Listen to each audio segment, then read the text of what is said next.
अस्सलाम वालेकुम ख़ातिन हज़रात। उम्मीद है कि आप खैरियत से होंगे। आज का प्रोग्राम जो है उसमें मुख्तलिफ़ चीज़ें हम ऐड करेंगे, क्योंकि जो इमरान खान और तहरीक इंसाफ की एक हम देख रहे हैं कि जो पॉलिसी है, उसकी वजह से एक तो ये है कि एस्टेब्लिशमेंट भी कन्फ्यूज़्ड है और मुझे लगता है कि तहरीक इंसाफ भी शायद कन्फ्यूज़्ड है।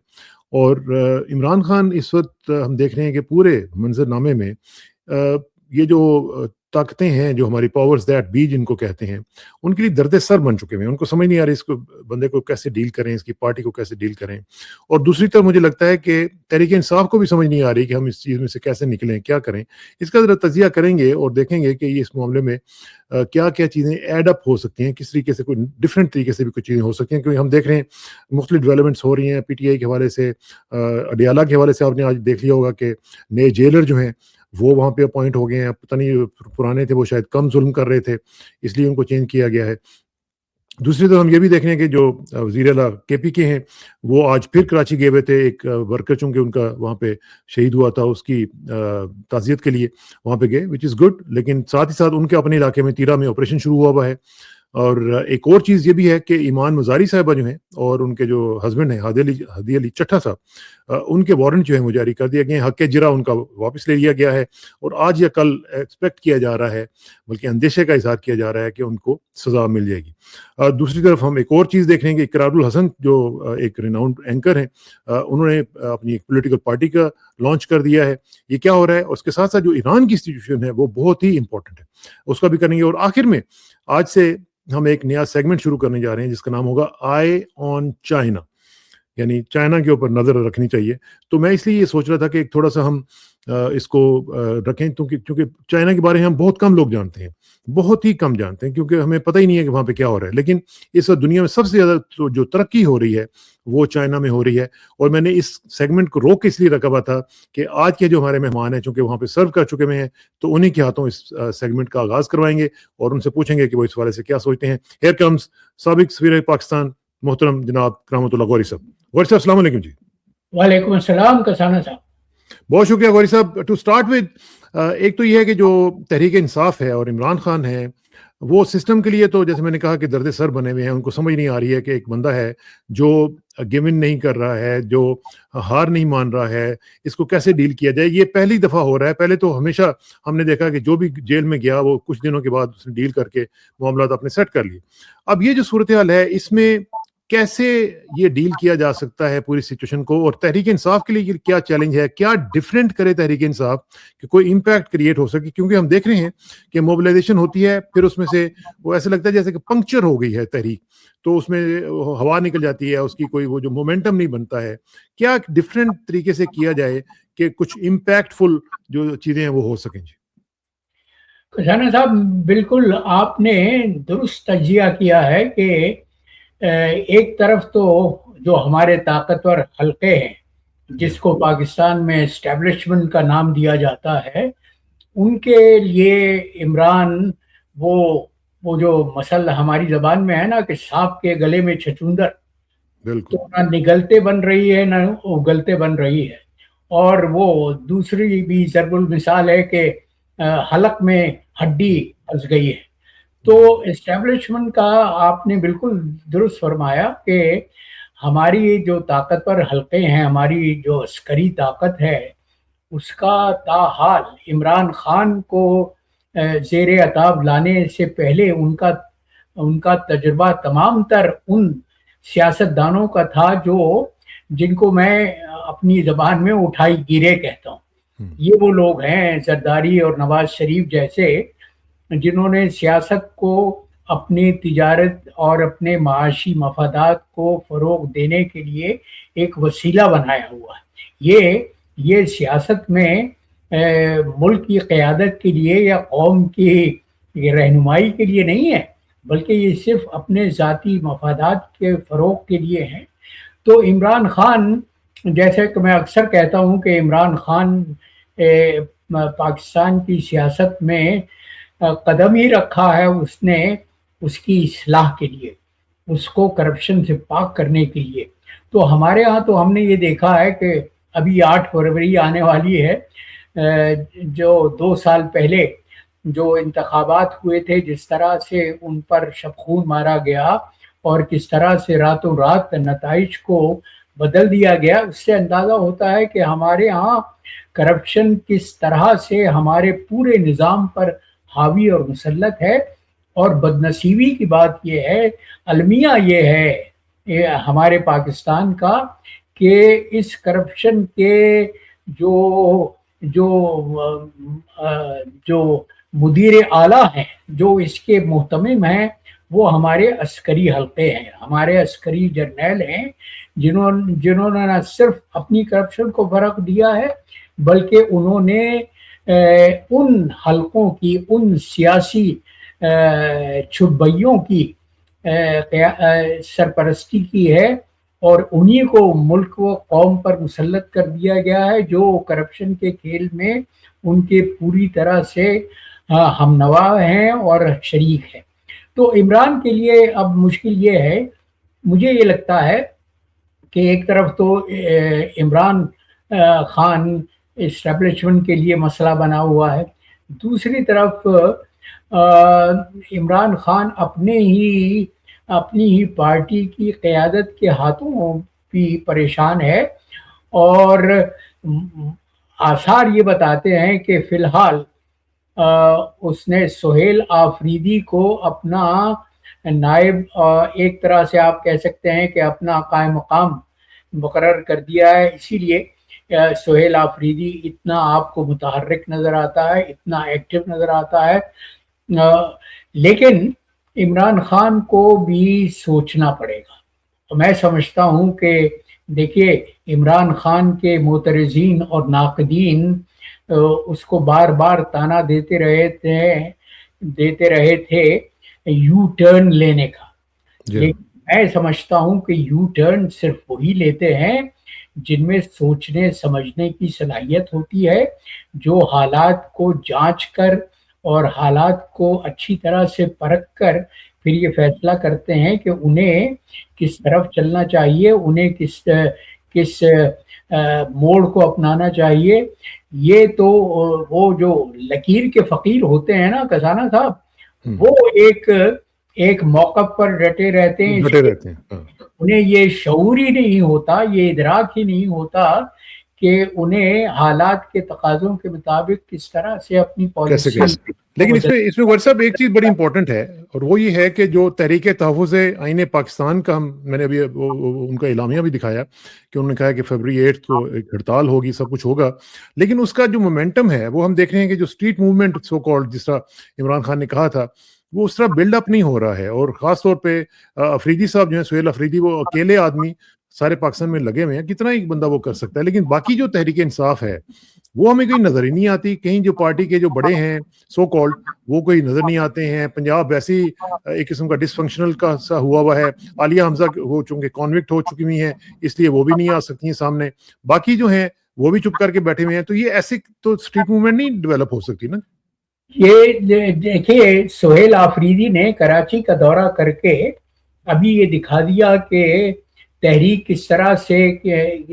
کو کس طرح سے شعور دیا جا سکتا ہے، اس کو کیسے متحرک کیا جا سکتا ہے۔ اس لیے کہ کراچی کے عوام نے، کراچی کے جو تحریک انصاف کے اور عمران کے جو حامی ہیں، سپورٹرز ہیں، انہوں نے تو اپنی روایت کو زندہ رکھا۔ دیکھیے، میں شاید پچھلے پروگرام میں بھی یہ کہہ رہا تھا کہ ہمارا تجربہ تو یہ تھا، ہماری جوانی کا، ہمارے لڑکپن کا تجربہ تو یہ تھا کہ جو سیاسی تحریک کراچی سے شروع ہوتی تھی وہ خیبر تک پہنچ جاتی تھی اور کامران و کامیاب رہا کرتی تھی۔ یہ اب چونکہ کراچی کو اور سندھ کو، پورے صوبہ سندھ کو انہوں نے زرداری جیسے ڈکیت اور اس کے حواریوں کے حوالے کر دیا ہے، لہذا کراچی کے عوام اپنے مسائل میں الجھے ہوئے ہیں۔ وہ تو جو ہیں زرداری صاحب اور ان کی فیملی، وہ تو شادیوں کے چکروں میں پڑے ہوئے ہیں وہاں پہ۔ ابھی آپ نے دیکھا ہوگا وہ جو وہاں پہ فریال تارپور صاحبہ کی بیٹی کی شادی تھی، سارے ہوز وہاں پہ موجود تھے، اور جہاں پہ کروڑوں روپے جو ہیں ایک ڈریس کے اوپر لگا دیے گئے، وہاں ان کا آپ کیا کہتے ہیں؟ یہ تو جو دیکھیں، جو حلال کی کمائی ہے وہ تو اس طرح سے برباد نہیں کی جاتی، وہ تو حرام کی کمائی، جو لوٹ مار کی کمائی ہوتی ہے، وہ اسی طرح پر خرچ کی جاتی ہے. اور میں تو اچھا ہے آپ نے یاد دلا دیا, زرداری صاحب وہ بحرین پہنچے.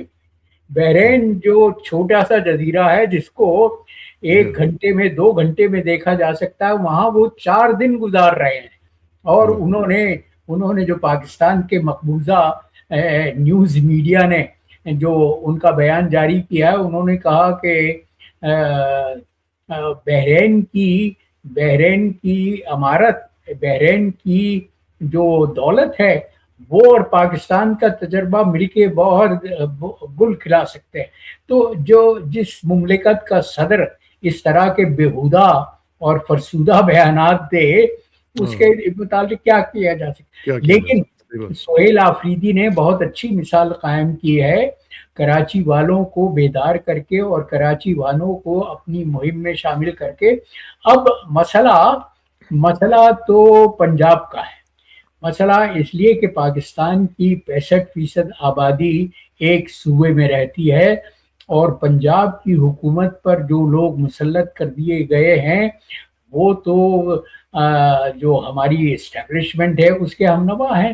وہ تو وہی کچھ کرتے ہیں جو اسٹیبلشمنٹ چاہتی ہے. اور اب آپ نے دیکھا کہ کس طرح سے ظلم ہو رہا ہے کہ عمران کے ساتھیوں کو, عمران کی بہنوں کو اس سے ملنے کی اجازت نہیں دی جا رہی, اس کے باوجود کہ اسلام آباد ہائی کورٹ کا بہت ہی غیر مبہم اور واضح فیصلہ ہے کہ عمران خان کے حواریوں کو اور عمران خان کی بہنوں کو, رشتہ داروں کو ہفتے میں 2 دن منگل اور جمعرات کو ان سے ملنے کی اجازت دی جائے گی. لیکن اس تمام فرمان پر وہ جو اڈیالہ کا جیل سپرنٹینڈنٹ ہے وہ پانی پھیر دیتا ہے, اس لیے کہ وہ نمائندہ ہے ان قوتوں کا جو پاکستان کو اپنے قبضے میں لیے ہوئے ہیں. اور آج اس کو بدل بھی دیا گیا, اس کی جگہ پہ کوئی اور لایا گیا. پتہ نہیں وہ کتنا بڑا ظالم ہوگا.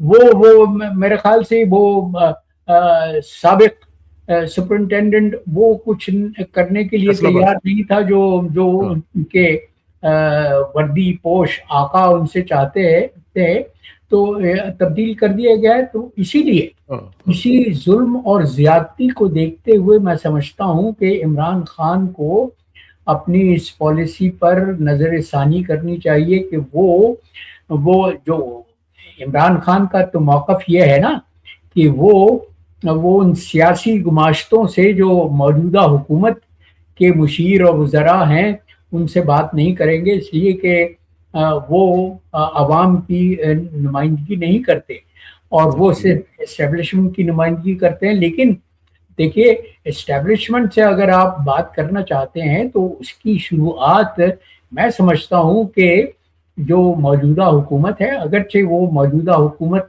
پاکستان کے عوام کی نمائندگی نہیں کرتی, وہ قانونی حکومت نہیں ہے, وہ حکومت نہیں ہے جس کو عوام نے منتخب کیا ہے, لیکن بہرحال وہ چونکہ مسند اقتدار پہ بیٹھے ہوئے ہیں, لہذا اس سے سلسلہ افہام و تفہیم کا شروع کر دینے میں میرے خیال سے کوئی حرج نہیں. صحیح بات. اچھا جی, ایک چیز اگرچہ اس کو کچھ گھنٹے ہو چکے ہوئے ہیں لیکن میں اس کو ڈسکس کرنا چاہتا ہوں آپ سے, کیونکہ وہ آپ کا ایریا ہے, اور وہ یہ ہے کہ آپ کو معلوم ہی ہے کہ امریکہ نے 75 ممالک کے جو ویزاز ہیں, جو امیگرینٹ ویزاز ہیں, ان کو بین کیا ہے, جس میں پاکستان بھی ہے. اب پاکستان ایک طرف تو ہر طریقے سے ان کے ساتھ کوآپریٹ کر رہا ہے, پاکستان بس اب لیٹ ہی گیا ہے اور کیا رہ گیا باقی. تو اس کے باوجود انہوں نے پاکستان کو پینلائز کیا ہے. پاکستان کے لوگ جو ہیں وہ اب اس میں سٹک ہو جائیں گے, کئی لوگوں کے ویزا جو ہیں وہ پائپ لائن میں ہوں گے, وہ نہیں لگیں گے. تو یہ کتنا بڑا سیٹ بیک ہے جی پاکستان کو, ڈسپائٹ آفرنگ ایوری تھنگ. بہت بڑا سیٹ بیک ہے, لیکن کسانہ صاحب یہ غیرت تو آپ ان لوگوں کو دلائیے نا جن میں غیرت اور حمیت کا مادہ ہو, جو پاکستان پر قبضہ کیے ہوئے ہیں, جو پاکستان پر حکومت کر رہے ہیں. وہ تو ان کا انداز حکومت تو بالکل وہی ہے سامراجی دور میں جو تھا. تو اور انہوں نے غیرت اور حمیت تو امریکہ کے ہاتھوں, خاص طور پہ آپ کو معلوم ہے کہ ہماری تاریخ میں 70 برس سے جو ہمارے عسکری قیادت کا رویہ رہا ہے وہ یہ ہے کہ امریکہ کی غلامی انہیں قبول ہے, بلکہ یہ بھی کہا جاتا ہے کہ पाकिस्तान की अफवाज का सरबराह वही लगता है, वही मुकर्रर होता है जिसे वॉशिंगटन की आशीर्वाद हासिल हो। हासिल तो होती है, सही बात। हमने तो अपने आप को बेतौकीर किया है, अपने आप को बेइज्जत किया है अमेरिका की गुलामी करके। और ट्रंप एक एतबार से आप ये कह सकते हैं कि उसने पाकिस्तान के पर काबिज अस्करी टोले को उसकी औकात दिखा दिया है कि देखो, तुम चाहे मेरे सामने जानुए तलम्मुस तय किए रहो, तुम मेरे सामने झुके रहो, मेरे सामने कॉर्निश वजा लाते रहो, मेरे सामने सजदा गुजार हो, लेकिन मैं भी तुमको उन 74 ममालिक से मुख्तलिफ नहीं समझता। नहीं समझता। अमेरिका ने पाबंदियां आयद की है। ये हमारे लिए वेकअप कॉल भी है वैसे। लेकिन अच्छा, अगर ईरान की सूरत डिस्कस करते हैं, वो सिचुएशन जो है, यानी लगता तो यूं है, लेकिन मैं ये तयक्कुन से ये नहीं कह सकता कि वाकई ये हकीकतन ये ऐसा हो रहा है या ये ब्लफ है, क्योंकि लगता ये है कि शायद अमेरिका ने तय कर लिया कि अब उसके ईरान के ऊपर अटैक नहीं किया जाएगा, क्योंकि प्रेसिडेंट ट्रंप ने भी इसके ऊपर बात की है। अब ये जो सूरत हाल है, इसमें कितनी इसके ऊपर ये रिलाई किया जा सकता है अमेरिकन पॉलिसी के ऊपर, क्योंकि वहां पे तो लोग जो है, ईरान में तो मेरी बात हो रही थी, वहां पे तो लोग तैयार बैठे हुए हैं कि किसी वक्त भी अटैक हो सकता है। अगरचे जो हमारे मुसलमान ममालिक हैं, सऊदी अरब जैसे, उन्होंने ये कहा है कि जनाब आप अटैक ना करें तो बेहतर है। What's your take on? जी बिल्कुल, ये जो ट्रंप के रवैये में तब्दीली आई है, बज़ाहिर तब्दीली आई है, ये इसी वजह से है कि ईरान ने पहले से तंबीह दे दी थी, वार्निंग दे दी थी एक बार से, कि अगर उसके खिलाफ अमेरिका ने कोई फौजी कार्रवाई की तो वो सबसे पहले अमेरिका के जो बेशुमार फौजी अड्डे हैं खलीज के ममालिक में, उनको निशाना बनाएगा। जाहिर है कि उन ममालिक में अफरा तफरी पैदा हुई होगी, उनमें बेचैनी पैदा हुई होगी, और उन्होंने अमेरिका को ये बता दिया होगा कि देखो, फौजी कार्रवाई तो तुम करोगे, लेकिन उसका जो हर्जाना है वो हमें अदा करना पड़ेगा। और ख़ासतौर पे सऊदी अरब की क़यादत इस ज़मीन में बहुत समझदारी, बहुत तदब्बुर से काम ले रही है, बहुत होशमंदी का मुजाहरा कर रही है। मोहम्मद बिन सलमान के मुतालिक मैं ये कह सकता हूँ कि उन्होंने वाज़े तौर पर अमेरिका को ये पैगाम दे दिया होगा कि देखिए, आपकी कार्रवाई के जो खमियाजा हमें भुगतना पड़ेगा, हम उसके लिए तैयार नहीं है। और लेकिन इसमें गौरी साहब एक और चीज भी बड़ी इंपॉर्टेंट हुई है कि न्यूयॉर्क टाइम्स ने कोट किया है इजरायली प्राइम मिनिस्टर को, कि उन्होंने भी ये कहा है ट्रंप को कि जनाब आप ये अटैक वाला मामला आप रहने ही दें, इसलिए कि वो नेतन्याहू को मालूम है कि ईरान के पास मिसाइल की ताकत कितनी है, और वो ईरान के मिसाइल इजराइल में भी तबाही मचा सकते हैं। लिहाजा ट्रंप का ये उन्होंने यू टर्न लिया है ईरान के खिलाफ फौजी कार्रवाई करने पर, उसका सबब ये है कि उस खित्ते के तमाम ममालिक, जिनमें ज़्यादातर अमेरिका के इत्तेहादी हैं और सबसे बड़ा इत्तेहादी तो इजराइल है, उनकी क़यादत ने, उन ममालिक की क़यादतों ने ट्रंप को यही मशवरा दिया है कि देखो, हाथ हौला रखो और ईरान को ये इस तरह से बेदार करने की ज़रूरत नहीं है, ईरान को इश्ताल देने की ज़रूरत नहीं है। और मैं वो देख रहा था, अल जज़ीरा को ईरान के वज़ीर ख़ारजा ने एक ख़ुसूसी इंटरव्यू दिया था। उन्होंने कहा कि हम अमेरिका के फ़ौजी हमलों के ख़िलाफ़ पूरी तरह से तैयार हैं, लेकिन हम ये चाहते हैं कि मुज़ाकरात के ज़रिए से मामला तय किया जाए, और हम अपने अवाम पर जुल्म नहीं कर रहे हैं, बल्कि उन शरपसंदों के खिलाफ कार्रवाई कर रहे हैं जो बैरूनी ताकतों के आलाए कार बन रहे हैं और इश्ताल फैला रहे हैं। एब्सोल्युटली। अच्छा जी, ये जो आपने MBS का जिक्र किया है, और इसमें जाहिर है कि दूसरे ममालिक जो हैं वो कतर समेत वो ये अपने कंसर्न का इजहार कर रहे थे कि क्या ये वजह नहीं हो सकती कि हो सकता है कि उनको ये भी ख्याल हो कि अगर यहाँ पे रिजीम चेंज हो जाती है اور یہاں سے حالات جو ہیں وہ پرو امریکہ ہو جاتے ہیں تو جو نئی رجیم آئے گی وہ ظاہر ہے کہ یہاں پہ جو آئل پروڈکشن ہے وہ شروع کرے گی. آئل پروڈکشن جب شروع ہوگی تو پھر سعودی عرب کی جو آئل پروڈکشن ہے ظاہر ہے کہ اس کا کمپٹیشن شروع ہو جائے گا, اسے پرائسز جو ہیں مزید فال کر دیں گی. کیا یہ بھی فیکٹر ہو سکتا ہے؟ یقیناً یہ بھی ایک فیکٹر ہو سکتا ہے. اور دیکھیے سعودی عرب کے لیے تو پریشانی یہ ہے کہ وینیزویلا کے تیل کے وسائل پر جو امریکہ نے قبضہ کر لیا ہے, جس طرح سے قبضہ کیا ہے, اور ٹرمپ نے واضح طور پہ اعلان کیا ہے کہ امریکی آئل کمپنیز اب وینیزویلا کا تیل نکالیں گی اور وہ اس کو کمرشل بنیادوں پر چلائیں گی. بلکہ انہوں نے جو وائٹ ہاؤس میں امریکہ کی تمام بڑی تیل کمپنیوں کے سربراہوں سے ملاقات کی ہے اور ان کو شہ دی ہے ایک اعتبار سے کہ وہ وینیزویلا کے تیل کے وسائل کو استعمال کریں, اور بقول ان کے وہ جو وینیزویلا نے ہیوگو شاویز کے زمانے میں وینیزویلا کے تیل کو نیشنلائز کیا تھا, وہ اس کا بدلہ لے رہے ہیں.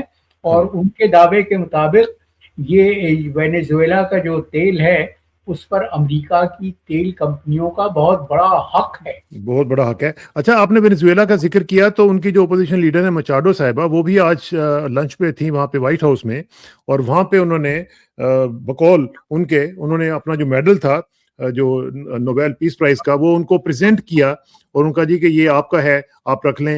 اور پھر پریزیڈنٹ ٹرمپ صاحب نے ان کو ایک بیگ دیا, بڑا خوبصورت سا بیگ ریڈ کلر کا, اس کے اوپر گولڈن سائن ہوئے تھے اس کے ٹرمپ کے. تو یہ کیا ہو رہا ہے, کیا ان کو لایا جا رہا ہے واپس؟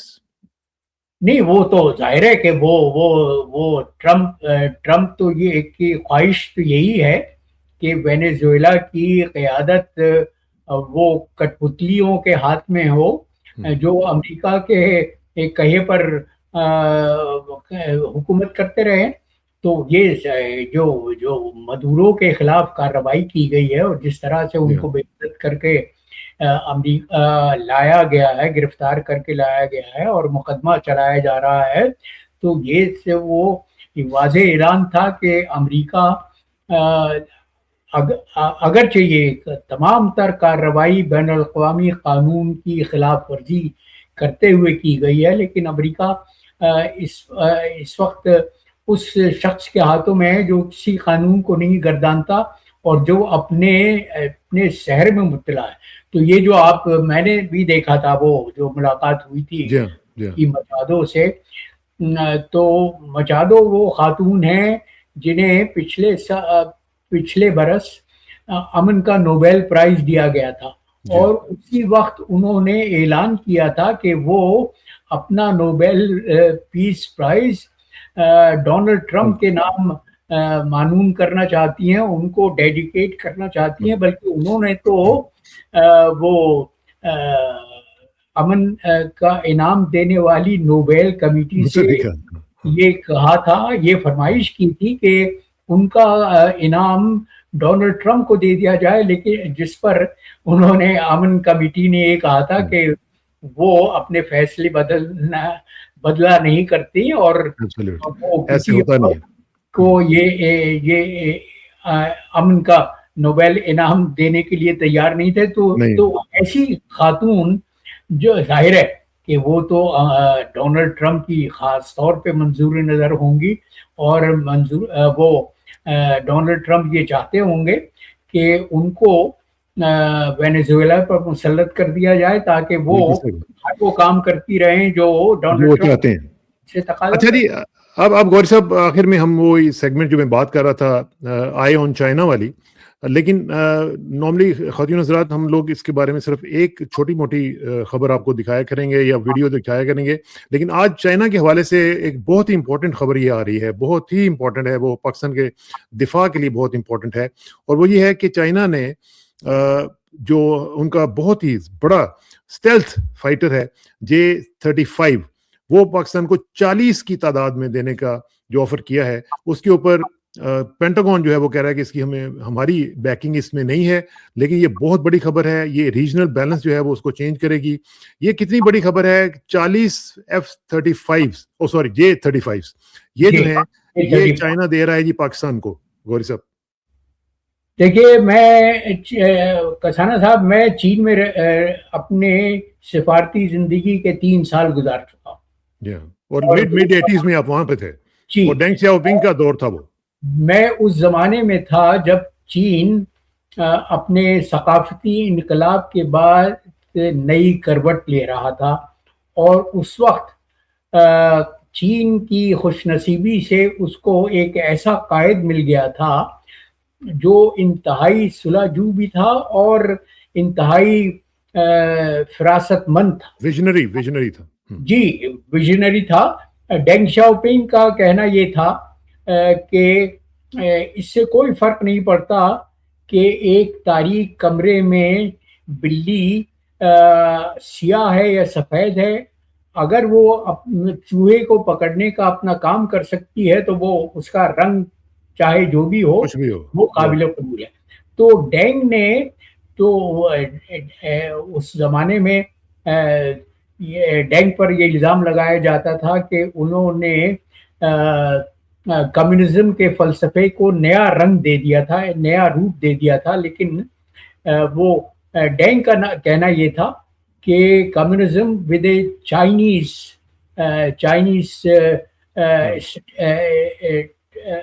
स्ट्रेटजी, तो वो उन्होंने चीन के मफाद के लिए वो काम किया जो उससे पहले की चीन के किसी कायद ने नहीं किया था। उन्होंने चीन को दुनिया के लिए खोल दिया, और उसका नतीजा ये है कि आज चीन दुनिया में सबसे ज़्यादा तरक्की करने वाला मुल्क है। मैं तो अभी 4 साल पहले आप गए थे ना वहाँ पे?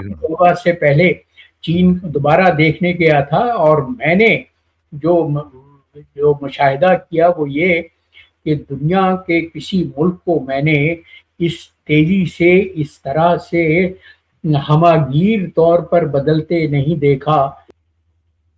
कसाना साहब, मैं अपने दौरे के जिसका मैं जिक्र कर रहा था, मैं उसके दौरान शियान भी गया था, और शियान वो उस सूबे में है जिसकी सरहदें पाकिस्तान से मिलती है, और वो चीन का कदीम दारुल हुकूमत था। तो मैं पहले बारहा शियान गया था अपने दौरान क़याम में, लेकिन वो रात भर का सफ़र होता था। लेकिन इस बार मैं जब शियान गया तो वो सफ़र जो 12 घंटे में तय होता था वो 4 घंटे में तय हो गया, इसलिए कि वो बुलेट ट्रेन जो उन्होंने नई चलाई हैं वो इंतहाई आरामदेह भी हैं और इंतहाई खूबसूरत। ये मैं चाहता हूँ कि हम ना किसी वक्त आपसे तफसीली जो है वो चाइना के बारे में गुफ्तगू करें और आपसे सीखें कि चाइना की तरक्की का राज क्या है। तो इंशाल्लाह इस पे बातचीत का सिलसिला जारी रहेगा। गौरी साहब, मेरी तो किताब है, मेरे तो जो मैंने चीन को इतना देखा है, मैं कहता हूँ कि शायद कम ही चीनी होंगे जिन्होंने अपने मुल्क को इस तरह से देखा होगा। तो मैंने तो अपने सफर जो मैंने सयाहत की है वहाँ, और जिस तरह से मैंने चीन को देखा है, उस पर मैंने अपना सफरनामा लिखा है जो 1992 में 93 में शाया हुआ था। ताबा खाके काशगर, वो हमारे अल्लामा इकबाल का जो शेर है ना कि एक हो मुस्लिम हरम की पासबानी के लिए, नील के साहिल से लेकर ताबा खाके काशगर। वाह वाह वाह, इस पे इंशाल्लाह हम करेंगे जी, सफरनामे की भी हम रुदा जो आपसे सुनेंगे इंशाल्लाह। बहुत बहुत शुक्रिया गौरी साहब, see you soon, thank you very much for your time. अस्सलाम वालेकुम। खुदा हाफिज़। वालेकुम।